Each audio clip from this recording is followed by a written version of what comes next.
Hello, this is Chris Heasley with the Chris Heasley Show. There is the Machiavellian tactic of keeping your friends close and your enemies closer. And we have to ask the question, has this tactic been played on American society? Is this tactic being played on American society today? Has this tactic been played on segments of American society? And is it being done today here locally in Harris County? In Harris County, there is a new welfare scheme that is being promoted by Harris County Commissioner Rodney Ellis. And this welfare scheme is called Uplift Harris. And Rodney Ellis describes it quite eloquently in the following quote, and I will quote Rodney Ellis now. Quote, "The concept of guaranteed income goes back to Martin Luther King. We have such abject poverty in America, so thanks to the Biden-Harris administration and the federal funds they've given us as a result of the pandemic and other disasters, we have a once-in-a-lifetime opportunity to help stop some of the generational poverty out there, so we launched Uplift Harris this morning," unquote. Rodney Ellis, Harris County Commissioner, Precinct 1, and Texas Democrat. He goes on to describe the program and says that more than 1,000 people will receive $500 a month through a lottery program. And there is your welfare scheme being brought to you by your elected representative, Rodney Ellis, the Texas Democrat. So there are your Texas Democrats bringing one more welfare scheme, one after another, making a pile of welfare schemes since LBJ, Lyndon Baines Johnson, introduced the concept of destroying the nuclear family with poverty pimping, a brutal tactic that has been deployed on all segments of America, but specifically and first on our Black American population. And when LBJ, President Lyndon Baines Johnson, did so, in a private conversation, he was brutally honest with his intentions, where he said, quote, "I will have those expletives voting Democrats for the next 200 years, unquote. And that is Lyndon Baines Johnson, Texas Democrat, describing the true intentions of these welfare schemes. So there you have it. Rodney Ellis carrying the baton handed to him from the godfather of the Texas Democrats, Lyndon Baines Johnson. But now I'm going to give you another quote, another perspective on these welfare schemes from a great American, and this is a man named Thomas Sowell, and he gives a completely different perspective on what these schemes are all about. And quote, he says, quote, "As of 1960, 2/3 of all Black American children were living with both parents. That declined over the years until 1/3 were living with both parents in 1995. Among Black families in poverty, 85% of the children had no father present," unquote. And then he goes on to say, "This is the legacy of the welfare state," unquote. So there you have it. Thomas Sowell giving you the true intentions of the poverty pimps, of the welfare schemes. The purpose of these schemes is to destroy the nuclear family unit and rot our cities out, family by family, and rot them out from our cities outward. That is the truth of these schemes. Walter Williams, another great mind in America, goes on to describe these schemes. And what Walter Williams says is, quote, "Racial discrimination and racism could have died in a well-deserved death, but it's been resurrected by poverty pimps and other people who benefit from exploiting the problems that Black people face in our country," unquote, Walter Williams. So there you have it. Texas. The question before us, who's right in these debates? On one hand, we have Harris County Precinct Chairman, Precinct County Commissioner, presenting this welfare scheme as the foundational change needed to fix poverty in America, to bring wealth back to America. Rodney Ellis will do it with one more welfare scheme. So is he doing foundational change, or is, as Walter Williams points out, is he poverty pimping? Is he one more snake oil salesman? This is the question before us. And this is the Chris Heasley Show. And on this show, we will bring you all of the ideas, the content, the information that you need to restore your town, your county, your state, your country.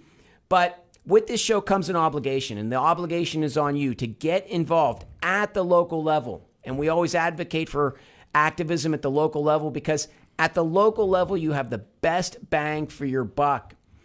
And on today's show, we're going to discuss the state of urban America, and we have some incredible guests with us today, local activists who are taking the torch of liberty and doing something, fighting to get the country back. And on our show, we have Marcus Johnson and John Branch Jr., both with Black Conservative Foundation. How you guys doing?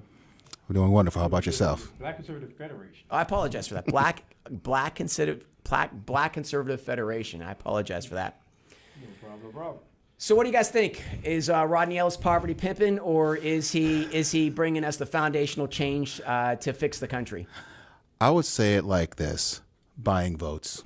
Mm-hmm. You know, as we know, there is a shift, especially of black men, heading towards the GOP. And the one thing that I noticed that the left tends to do at times is that Daniel Kerr said, "Ooh, if you vote for this, we'll give you this right here." The other people, they want to steal from you. They want to scare you into thinking that I don't want to say the Antichrist, but they want to make it look like that we're just these evil people walk around with horns in our heads trying to get rid of folks all day long. It's like, no, we just want to have a conversation. We just want to give you another way to look at things. But when people are afraid of losing, when they're afraid of losing influence, they're afraid of losing ideas, they throw little trinkets at you, little shiny objects at you. Basically, it's easier to get low $500 here versus getting your own, so that you could actually own it and run things the way that you think they should be ran. Yeah, to piggyback off of that, once again, I understand this is a whole lottery, just 1,000 people, as you said, but there's over 4 million people in Harris County alone. So now you're just almost wasting tax dollars in this scheme. Whereas for me, if you have these tax dollars from the Biden Kamala administration, or is it the Kamala administration now? But why not use that for what we like to say in our GOP is local infrastructure. Use those tax dollars to better education, so we can have our kids do better. Use those tax dollars that way instead of just capital injections strictly into somebody. And like I said, in a lottery sense, I'd rather have it directly. But if you have enough money to give all 4 million people in Harris County, do it that way. Just not say, oh, I got enough for 1,000, so now this 1,000 with millions that's not going to get it. They're going to feel some type of way. They're going to be, oh, I didn't get the lottery. Just like playing the regular lottery. Everybody right. Win that $100 million, but now that's with these tax dollars that you got from the Biden administration that could easily go into local infrastructure. Well, wouldn't an economy be better that didn't need the helping hand of Rodney Ellis? Wouldn't an economy better that was just simply self-producing? Is that not a possibility? Because when you read Rodney Ellis's quote, he presents the notion that a self-producing economy, a free economy that's left to its own productions, is a flimsy idea. It could never work. So wouldn't an economy that was just simply had a strong foundation, a strong base, and was self-producing, isn't that the ultimate solution to eradicating poverty? I think that is the ultimate solution. But the one thing you have to remember too is that people want to feel that they have some kind of influence still. If the economy is what you say it's supposed to be, and I agree with you on that, then people like him and others, what is going to be their next fix? What's going to be their next hustle, as we say? What's going to be their next scheme to try to get people to support them, to vote for them, to vote for their candidates, et cetera? They won't have one, because then people say, okay, guess what? We're making our own economy go the way it's supposed to be. We are getting capital the way it's supposed to be. We don't need your pity anymore. And your handout. That too. And I think that scares people who are so used to dangling this. And it's funny because they always seem to dangle it around election time. It always comes up then. They did stuff during election time. They'll vote for you, and then they won't ask you how you're doing when you're in office, but they'll come see you. And maybe that's by design. Maybe it's by design that people give you something, make it look like they're doing something. But when you ask them, say, okay, what did you do in 2023? What you doing in 2022, 21, et cetera? They put that out there so that you won't ask them those questions. In a way, it's kind of like hiding their record to a certain degree. And like you said, you wanted more of a free economy. Why not use that kind of money that you did get from the administration to help with small businesses? Because we all know small business help run this country. Amen. So how about you give that a lottery to small business owners, especially in the black community that can use that? If you're going to give free money away, why not do that so this way we are empowered economically to help more? Because once you have a business going, you funnel that money into hiring more workers and things like that, so people can go to work and the economy can flourish. That's how tax dollars should be somewhat used. If you're going to do a capital injection instead of just giving it straight to my pocket, let's use it to it can be recycled in economically wise. I guess what I'm saying is, what if we just reduced taxes so that we didn't have to funnel any money through the local politicians? We remove that entire channeling of funds. We just lower taxes, let people keep their money, let people spend their money where they want to spend it, and there we would never need a Rodney Ellis directing us in which way our funds should go. We earned the money. Correct. He didn't earn the money. Mm-hmm. Who is this man to take the money from our hands and to decide in one concept or another, it goes this way, that way, the other way? Why don't we just take the decision-making ability out of his hands? We keep our money, we spend it how we seem fit. Because some people will be out of a job if that's the case. You know, I mean, like someone, I mean, it's like, I guess his perspective, someone's got to pay for those bike trails he loves so much, you know. So it's like, who better than to have us, you know, funding, I don't say funding his lifestyle, but if we keep our own money, if we invest it the way that we want to, then people like that are afraid that we might invest in things that they don't want us to, or that they don't think we should. And that him and maybe some of his buddies, his other elected officials, you know, they're not getting their projects. They're not getting their hands wet. They're not getting their beaks wet, as they say, you know. So, yeah. Or as they say, the big government thinks we're not capable of doing that on our own. Right. So let us do it for you. Because like I said, we're incapable of thinking, oh, we can handle our own money. I mean, that's one good thing I do love about being in Texas with the no state income tax. Like I said, I'm keeping more of my money in my pocket to spend elsewhere. Exactly. And that would help grow the economy.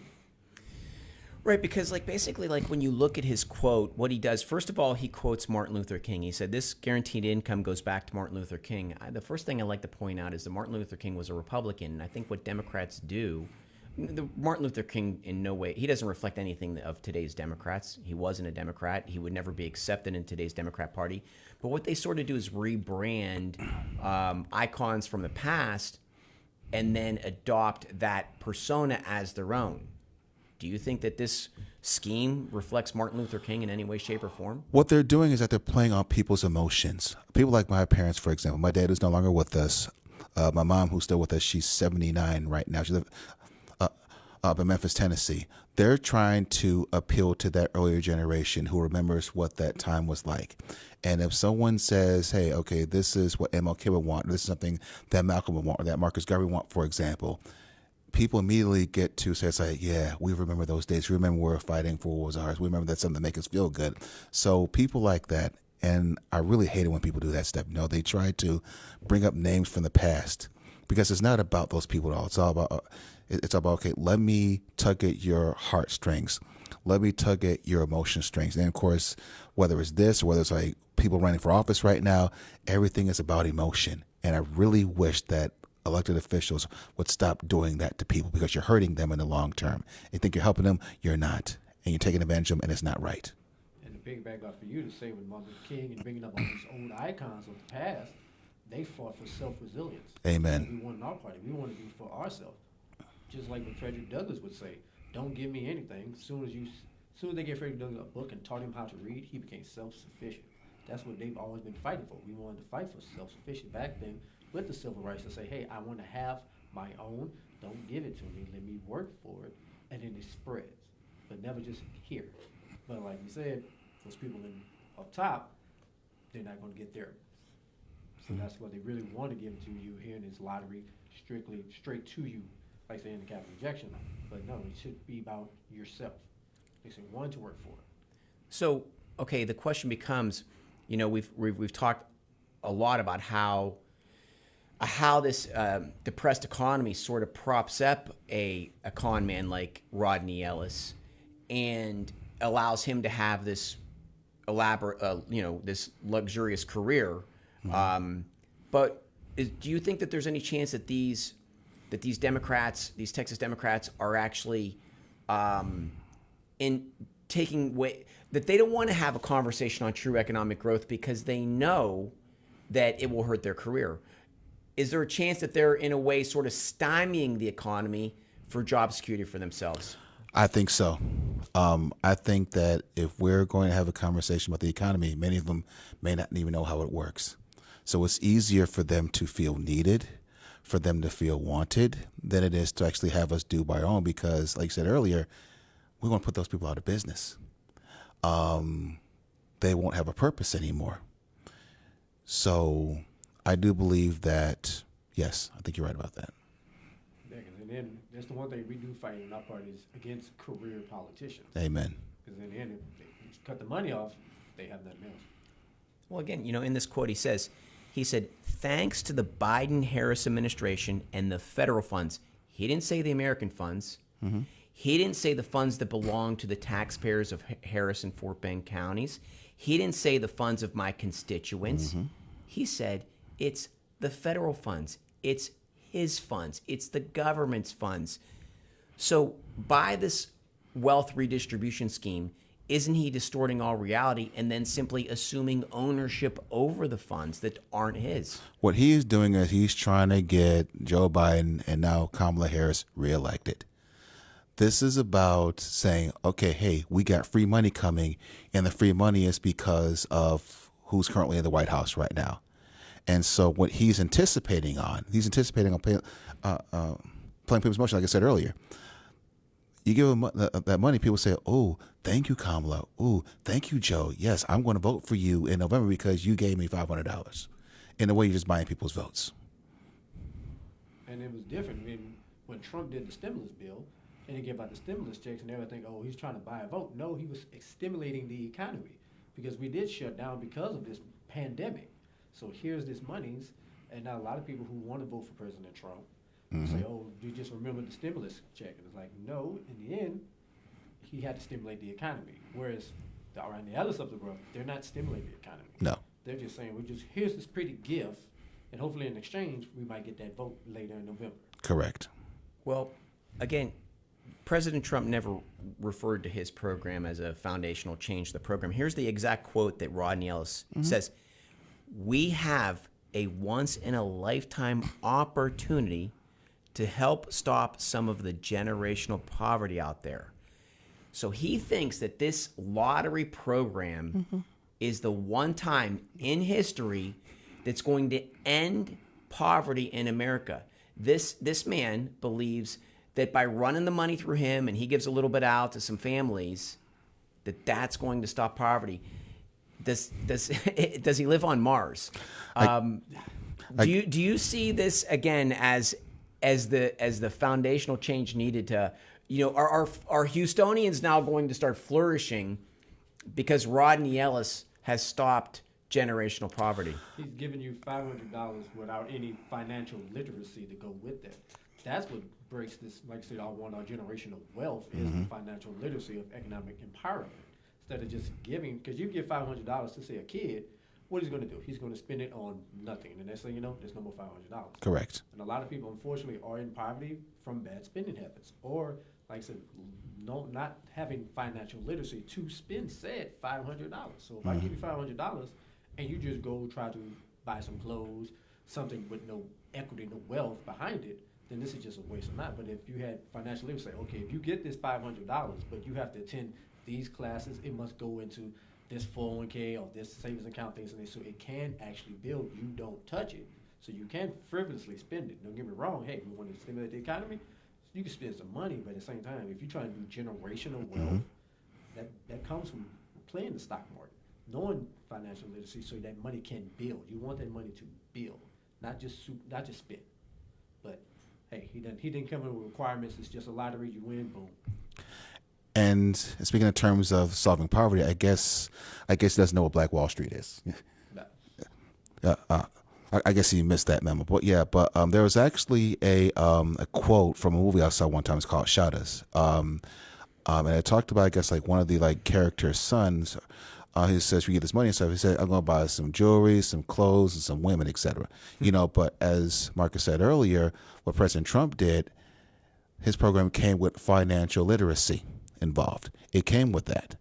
And what Rodney Ellis is trying to do, or I'm sorry, Commissioner Ellis is trying to do, he just wants to say, hey, here, take the money, vote for Joe and Kamala, or Kamala and Joe, or whoever's name is, I guess not now. Tim, my bad. Kamala and Tim at the top of the ticket, say, hey, here's this money, thank them for it, make sure you go vote for them. That's basically what he's saying. And it's kind of sad. Well, I think the other thing that we have to, when we break down what President Trump did, first of all, basically the Democrat Party conspired with a foreign adversary to develop a virus that then was deployed on the American people, and our economy got shut down. And then President Trump, for the first time ever, deployed cash to the American people. Okay. Now, when his predecessor, President Bush, when it happened under his watch, he deployed cash to the big corporations. That's what really upset the Democrats, which, okay, Bush was a Republican, but he was a Republican in name only. He was an establishment man. He was there. It is the uniparty. They're all one and the same. So Trump had a legitimate crisis on his hands that he didn't create. He had nothing to do with. It was created by what appears to be basically the Democrat Party and conspiracy with the Chinese communists is what it looks like to me. What it looks like to, I believe Senator Rand Paul believes that to be the case too. And Trump responded by giving us money to get through that time. I don't think there's any equivalency there.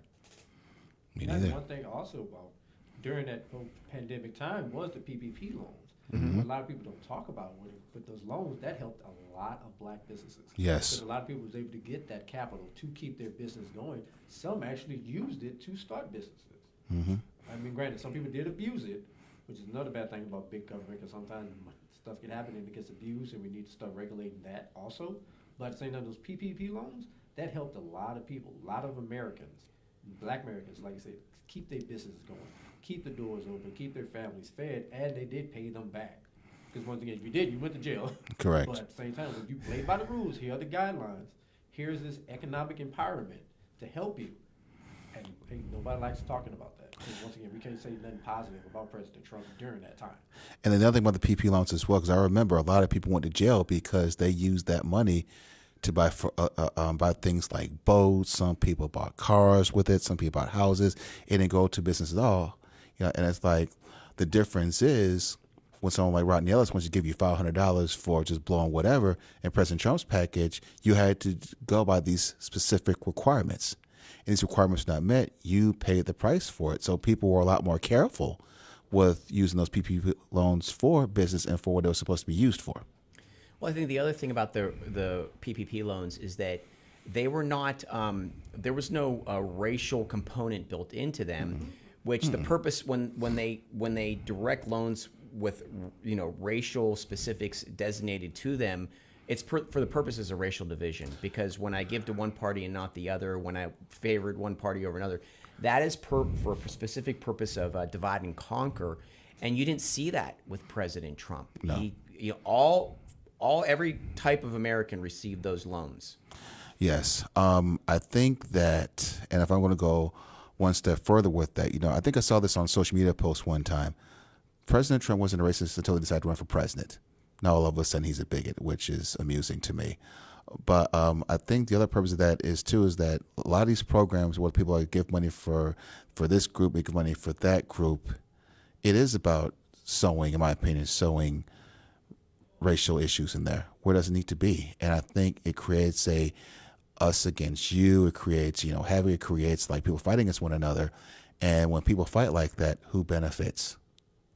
People who are trying to get elected benefit. As long as some people say, hey, this guy's the boogeyman, this guy is evil, etc. But then these are the exact same people, elected officials who say that stuff, These are the people who work with people from the opposing party to try to get some of their bills passed. So is it really about people being racist? Is it about new civil rights struggle? Or are you just creating political theater to try to get clicks, to try to get likes and views on websites or on television shows?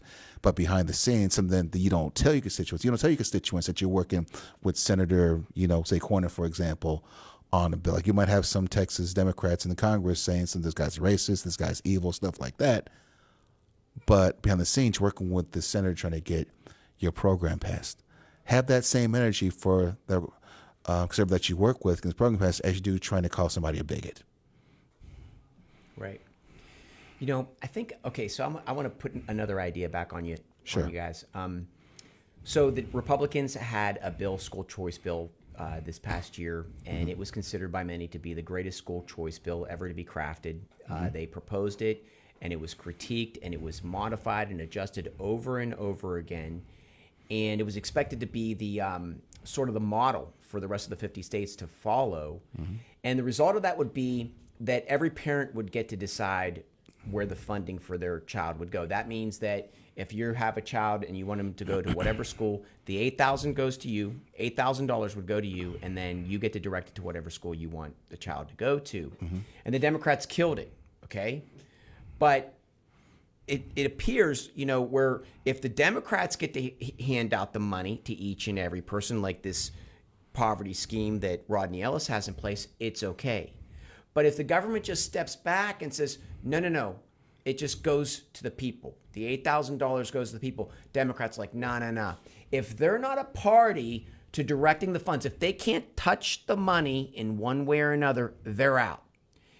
And let's just be honest. Touching the money is power. It gives you power. It gives you influence. Yes. You got to kiss the ring of the bureaucrat, all of that stuff. Isn't that really the reason why they're doing this? Well, there's something about this that kind of makes me laugh a little bit, because some of these people who are against these school choice bills, how many of their kids are going to these same public schools? Are they going to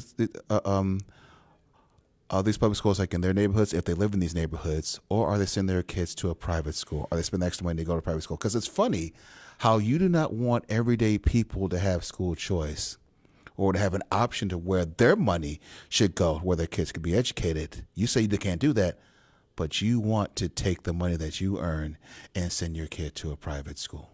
I could take a step further. They don't want to empower you. Come on. Like I said, me coming from Louisiana, we are a school choice school. Like I said, me coming to Texas too, and realizing Texas don't have school choices. As red as Texas is, they don't have school choice. But in Louisiana, we do have school choice, where they have given the parent the power to send their kids to, like I said, a private school, but it's still your tax dollars. As any of my libertarian friends will say, it's our taxes. Leave us alone. Let us work with our money, because that's our dollars that's attached to that child. So we should be able to send that child where we want to. Give the power back to the parent, so that the children and the parents can have the best educational option for their family, which in the end, great education can lead to breaking down to give you more generational wealth. But like I said, they say no, we want to control it, because they want to hold the purse strings. Right. Instead of giving you the empowerment that you want as a citizen. Correct. Okay, so I started the show out with a theme, with a concept, and the concept is that essentially, at one point in time, to give you an idea of the Democrat Party and the Texas Democrats, they enslaved a portion of our population, and they intended to enslave that portion of the population in perpetuity. They raised an army that was one of the world's most formidable armies at the time, and they armed it to the teeth to ensure that every black man would be enslaved forever up to the present. Okay, and I want to make one point clear: the American population where they raised that army from, they did it through a conscription. Those soldiers did not have a choice to go in that battle. They were forced to go in that battle. They did not want to go in that battle. So I'm not laying blame on any Americans except for the establishment Democrats. They did it. They instigated it. They got brother to fight brother to keep certain men in chains in perpetuity. Yeah. That is the whole story in truth. So they enslaved a portion of our population, okay? And then when they lost, what did they do? They applied the Machiavellian tactic: keep your friends close, keep your enemies closer. It really kicked off with Lyndon Baines Johnson and that welfare scheme. And it comes through today to this scam that Rodney Ellis is pushing. Am I right or wrong? I'll let you know that one, man. Would you get? I'll give you that one. I like to the LBJ quote was, like I said, that was for the civil rights movement, civil rights bill, and that's why he. And then, like I said, sometimes they say that's why he signed it, so the Democrats can have this for the next 200 years. But at the same time, like I said, what the Dems have done a masterful job has been this welfare state that we put in, especially when it comes to breaking up the nuclear family, as you said, taking out the black man out of the family, giving it to just a single mom. Hey, you don't need a man in the house. You got us here. You Section 8, things like that. You keep the kids. The government is going to help you. We have you. And now we see in today's time, a lot of us are saying, no, we want the black man back into the household. We want that nuclear family. We don't want to have single mothers that much anymore. Like, we shouldn't have our brothers and sisters like that anymore. We want the nuclear family. And nowadays, it's coming into this election year where now the GOP has been targeting black men. And the Democrats have been realizing, oh, wow, we really have not been going to our black women. We're going to our black women. The Democrat Party has been perched up by black women. That's fantastic. That's great. But now they're realizing we need to get back to black men. But at the same time, you've been bashing black men, not needing us in the home, not making us want to be the leader, the head of the table. But now the GOP is saying, hey, we want you as black man. We want this nuclear family. We want you to be empowered. Once again, my theme was always going to be empowerment. And they're all looking to talk to us about being empowered. That's what President Trump does, speak to some black men of saying, hey, I want you here. I'm talking directly to you. He's going to men. And that's one thing. But like I said, with the Dems, how they have pushed that nuclear family out. Just say, you just need this, keep us, big government, here's the purse strings, we're going to help you. Instead of just doing it on your own. Pull yourself by your bootstraps, as we like to say in our party. But at the same time, we want to work hard, have our own. A man, his home is his castle. But they took it out. And if I could add to that for a second also, I grew up outside of Chicago. I grew up in the south suburbs of Chicago. Section 8 destroyed the south suburbs of Chicago. I'm just going to say it like that. It's going to leave that there. But in terms of getting black men, for example, if you recall, almost like 4+ years ago, actually 8 years ago, the Democrats' ads targeting specifically focused on black women. We were nowhere to be found. Matter of fact, if you look at the event that President Trump spoke at, 3 black women did the interviewing, which was okay. But the question I have is that, wow, you couldn't find one black man to interview the president? You couldn't find one black man to do these things? But then election time comes up, you're hemorrhaging support, and both of us, me and Marcus, of course, obviously we're black men, but we're all talking to other brothers too, and we say, a lot of these guys are feeling what President Trump's talking about because they say, hey, we're actually being spoken to. You're not speaking to us to try to get us to vote for you. You're not speaking to us because your poll numbers are down and you need to come support you, for example. Now it becomes, okay, now we really do care about what you have to say. We understand the value of you being in the home. We understand the value because if the guy's not in the home, he's got to eat somewhere. If he's not able to get employment, he's not able to get a job, if he's not able to get a business going, then guess what? He's going to do other things to try to put money in his pocket and food on the table, which leads to him going behind bars, unfortunately, or any other bad decisions that he has to make in order to feed his family. We as a party have been saying, hey, you know what? Economic power is the way to come. Come to us. We'll speak. We'll engage. We'll talk. But I don't think the Dems really do that unless they want your votes. Well, I mean, one premise that I believe I've said a couple times here is that I believe that Democrats are purposely destroying inner urban neighborhoods for the purposes of their own careers, and that's evil. And when you destroy neighborhoods, crime ensues. It's like when you put when you put people in a difficult situation, they will come out fighting one way or another. They will not act in a normal manner. And so we've destroyed these urban cities, and now they're crime-ridden. So what I'm trying to say, the Democrats are responsible for this. Well, the interesting thing is you go to certain parts of the city here in Houston, for example, and I was talking to one older gentleman one time about his neighborhood. I said, let me ask you a question. Who's your state rep? He answered it. Who's your state senator? He answered it. Who is your representative? A congressional representative? He answered it. I said, interesting.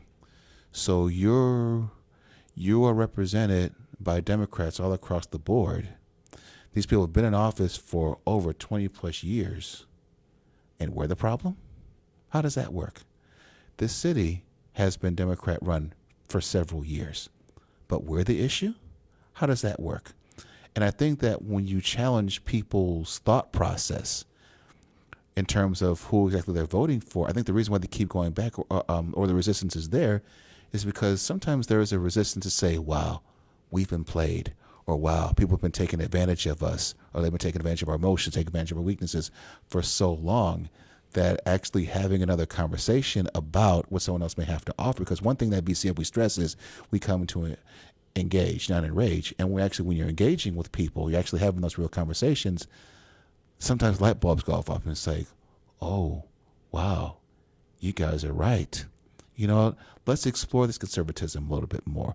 Let's explore these Republican things a little bit more. Let's see what these guys are about. And then you'll see this like, wow, these folks actually know what they're talking about. They do care. They're not evil as what they are being portrayed as like in the media or stuff like that. You know, these guys really do care about us. They do come to our neighborhoods.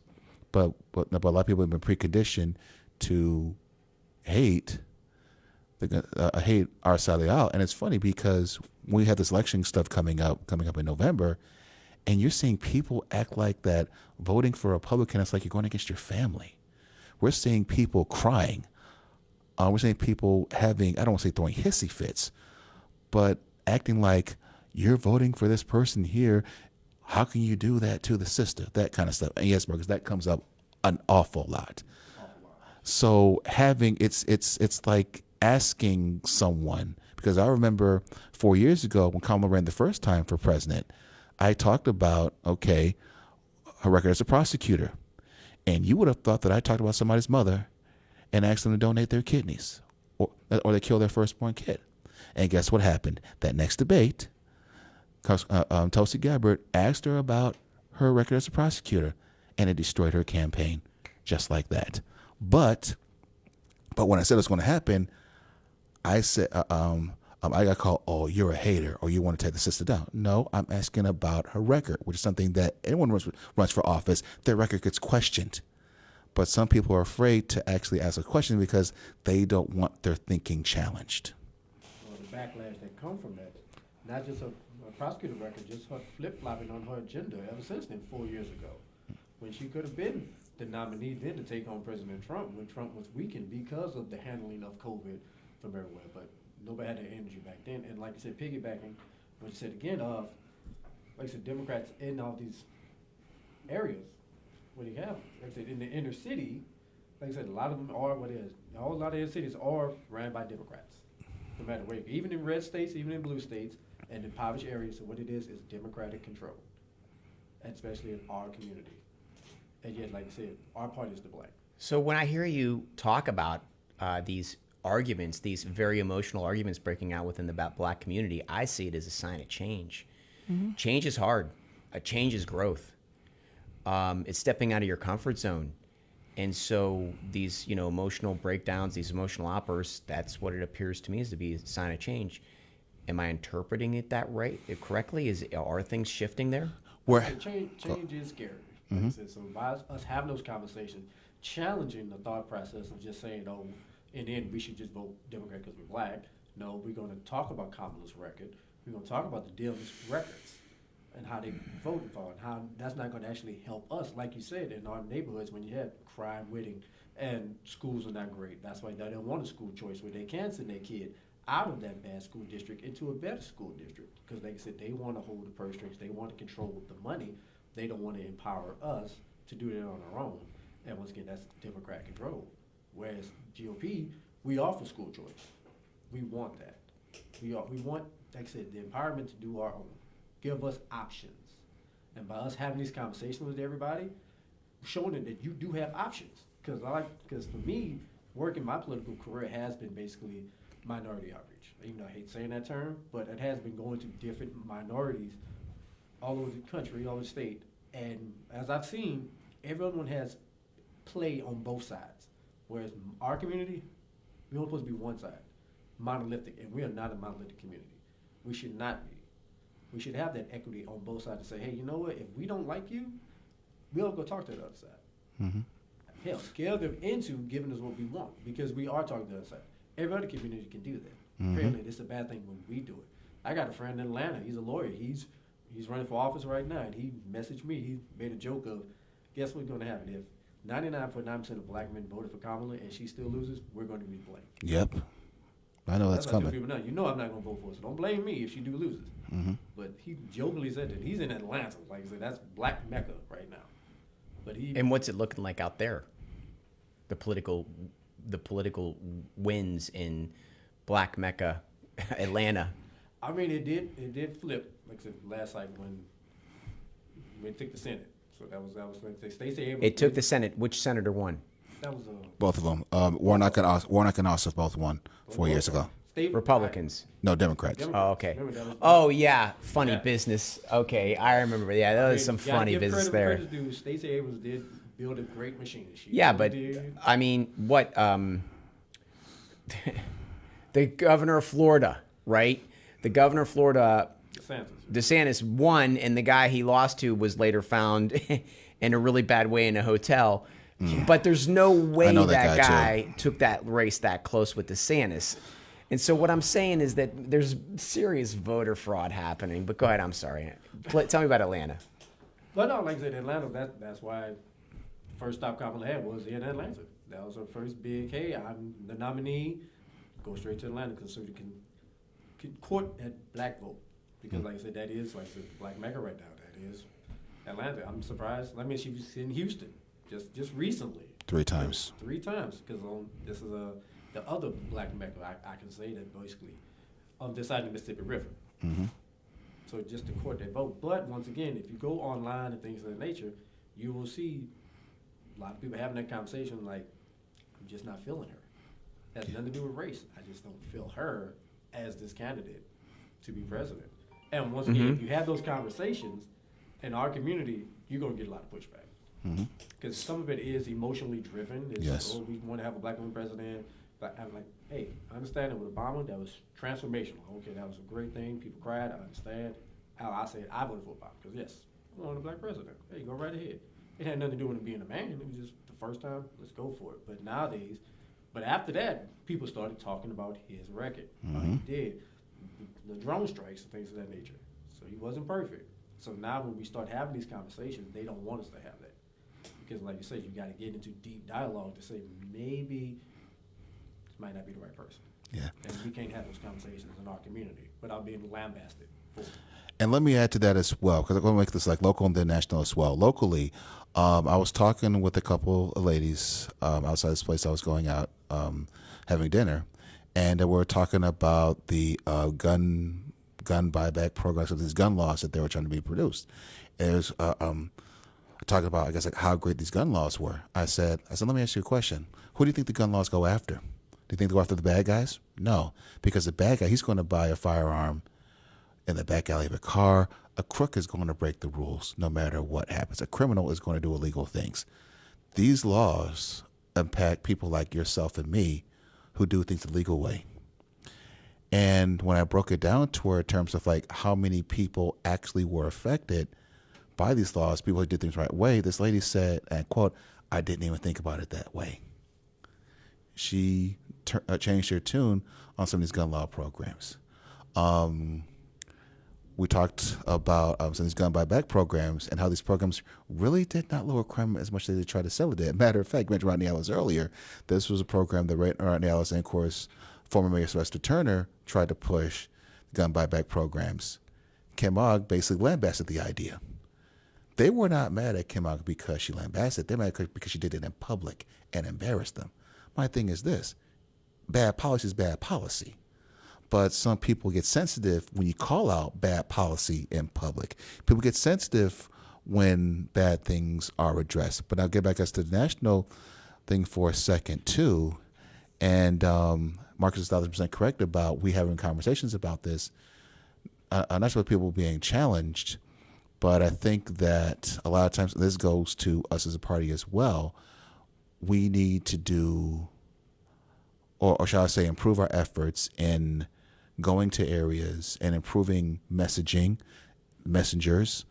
making sure that the people who are expressing our message the way that we want to get across gets across the way that we want to get across. We don't want people on the left distorting our narrative, because if the people actually have real conversations, then guess what? They walk away from them and they need something else to fall back on. And that's when the blame game starts. I think that they're not I mean, technically they're gun buyback programs, but what they really are, they're disarmament programs. Exactly. They're for the purposes of disarming the American public, not disarming the criminals. They're allowing the criminals to come over the border. They fully plan on that, deploying them on us someday. Exactly. So it's the purpose of rendering us defenseless. That's the whole purpose of the gun buyback programs. So tell me what Black Conservative Federation, what is it? Like I said, we're a national organization, like I said, Black Conservatives, spearheaded by our President Deontay Johnson and our Vice President Quentin Jordan. Like I said, we are like-minded. We just want, like I said, we engage and not enrage. We're all about economic empowerment for the Black community, community engagement, and then, like I said, economic excellence. Like I said, financial literacy, credit building. We want to build that generational wealth, but also having our say within for the Black community and when it comes to voting and things of that nature of the political sphere. So that's what we're here for. Like I said, myself, I'm State Director for Texas. John Brown Jr. here is my Deputy State Director for the Black Conservative Federation. Like I said, we have chapters in over 20 states right now. And like I said, we're forever growing and we want to be a presence.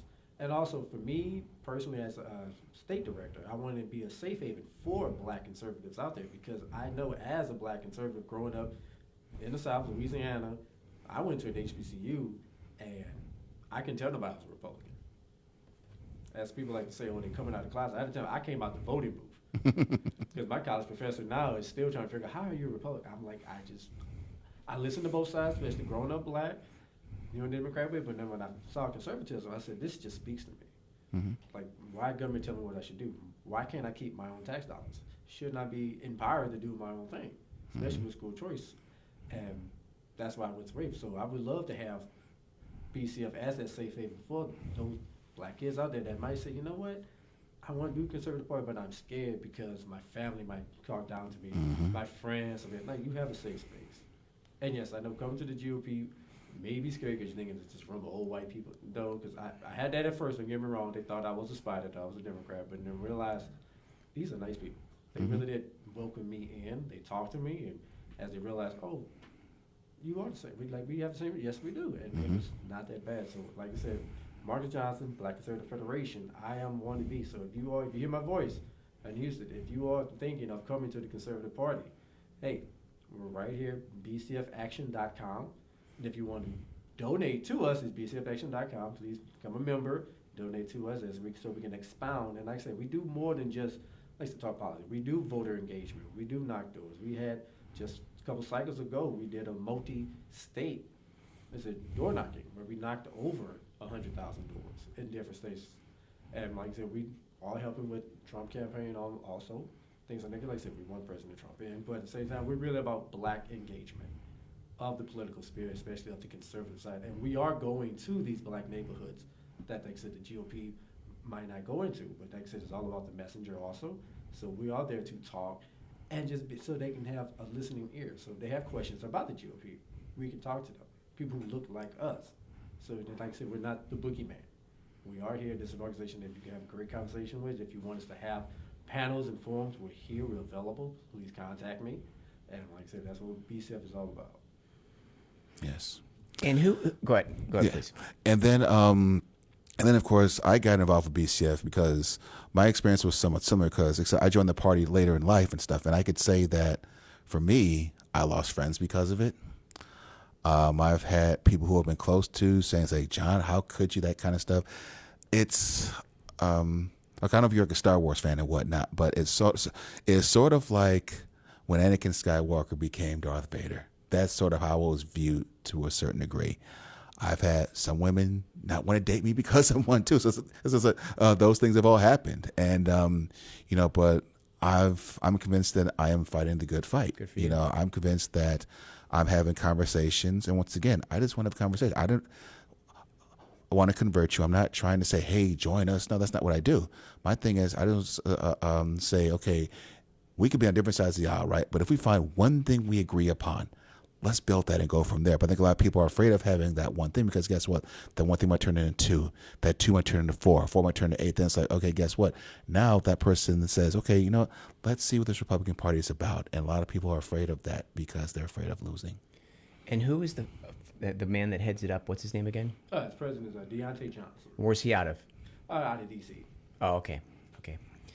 So, yeah, real national organization. Okay. With several chapters all over the country. Well, I think we've all experienced that, losing friends, and it hurts. It hurts a lot. But I always look at it like this. At least we're not in the Civil War where, it's not brother shooting lead at brothers. So Americans have faced tougher times than what we're going through. But it is not good. And but it's good to hear that it doesn't stop you. It keeps it keeps you going to where you need to go regardless of it. But absolutely. Well, gentlemen, it's been very good, and I appreciate you both on the show. Is there any last words you'd like to say? Like I said, once again, I'm Marcus Johnson, State Director for Texas here for Black Conservative Federation. And if you'd like to donate or become a member, please find us at www.com, bcfaction.com. And we're on Facebook, Twitter, Instagram. Like I said, John?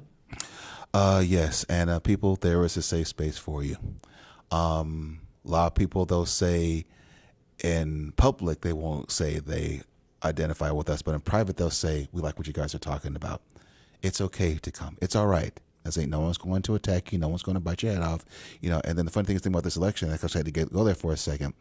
People are acting like voting for someone, and of course, a lot of people have not met either candidate per se, but people act like that voting against someone or voting for someone is like, in their minds, committing treason almost, which is pathetic, We are still people at the end of the day. I'm still that same person that you knew for the last 5 or 10 years.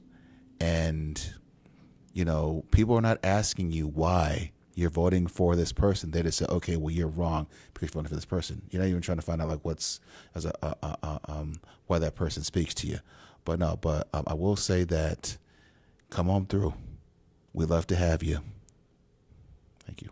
Well, the next couple of months are going to be critical, and I think it's really important that your organization is there. I think you play a really important part in this, and I think all of America is really very anxious to see which way the Black community is going to vote because we can't do it without them. So we appreciate it, guys. It's great to have you on the show, and this is the Chris Heasley Show. We appreciate it, and we'll be back here on Monday at 7 p.m. Have a good night.